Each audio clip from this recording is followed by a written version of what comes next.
Everybody get on the floor. We gonna solve some equations, yeah. Oh yeah, let me see you 1, 2 step. I love it when we 1, 2 step. 1, 2 step. All right. So the reason why I picked that song is I'm gonna explain how to solve 1 and 2 step equations. But first, before I do that, I'm gonna tell you the rules to how to solve an equation. So first, the object of solving an equation is you want to get the variable by itself. So the variable is just a letter. So it could be X, could be Y, could be any letter. And the two things you want to do to the equation is do the opposite operation. So for example, if you have addition, the opposite of addition is subtraction. And you want to do the same thing to both sides. And I'll show you that in a minute. So you want to get the letter by itself. You need to do the opposite operation, and you need to do the same thing to both sides of the equation. So, an example, x plus 2 equals 4. This is a one step, because you only have to do one thing to solve it. So again, like I said, you want to get the letter by itself. So I have to get rid of anything else on this side of the equation. So we have a positive 2. So the opposite of positive 2 would be a negative 2. So I subtract 2 from both sides. So 2 minus 2 would give me 0, so this just cancels. So I just bring down my x equals, and then 4 minus 2 gives me 2. And then that is my answer. So that is a one-step equation. And this one was, we started positive.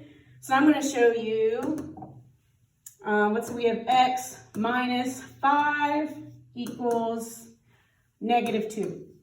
Okay, so this one, again, we want to get x by itself. But we have a negative 5 here, so we want to do the opposite. So the opposite of negative 5 is positive 5. So we do plus 5 on both sides. So negative 5 plus 5 is 0, so we just cross that out. Bring down my x equals negative 2 plus 5 is a positive 3. And sometimes I know getting from a negative number to a positive number is confusing. Put it in the calculator if you get confused, but x is a positive 3. So negative 2 plus 5 is a positive 3. All right. So now I'm going to do 2 more examples. I'm going to do one with multiplication and one with division. I'm going to use a different letter just for fun. My first name is Morgan. So I'm going to do 3m equals 5. This is a bad example. I'm going to pick a different one. 4m equals 8. And you'll see why in a minute. Okay, so whenever I have a number next to a letter, this is the same thing as multiplication. So it's the same thing as saying 4 times m equals 8. Okay, so if you see a number next to a letter, it's the same thing as multiplication. So I'm going to get rid of that. Okay, so the opposite of multiplication is division. So 4m, so the opposite of multiplication is division. So I'm going to divide both sides by 4. So these 4 divided by 4 is 1, so I can just cancel this out. And then I bring my m down, equals 8 divided by 4 is 2. And that's it. All right, and then, so that was a multiplication. So now I'm going to do a division. So let's go with, I'm going to have x over 5 equals 10.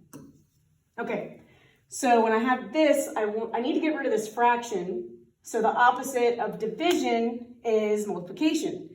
So in order to get rid of this division, I need to multiply. So I'm going to multiply both sides by 5. Multiply by 5. So now these cancel. And then I have my x equals 10 times 5 is 50. Okay, if you understand the opposite operations, then you're good to go. But if you don't, I'm just going to, the opposite of addition is subtraction. the opposite of multiplication is division. And that's it.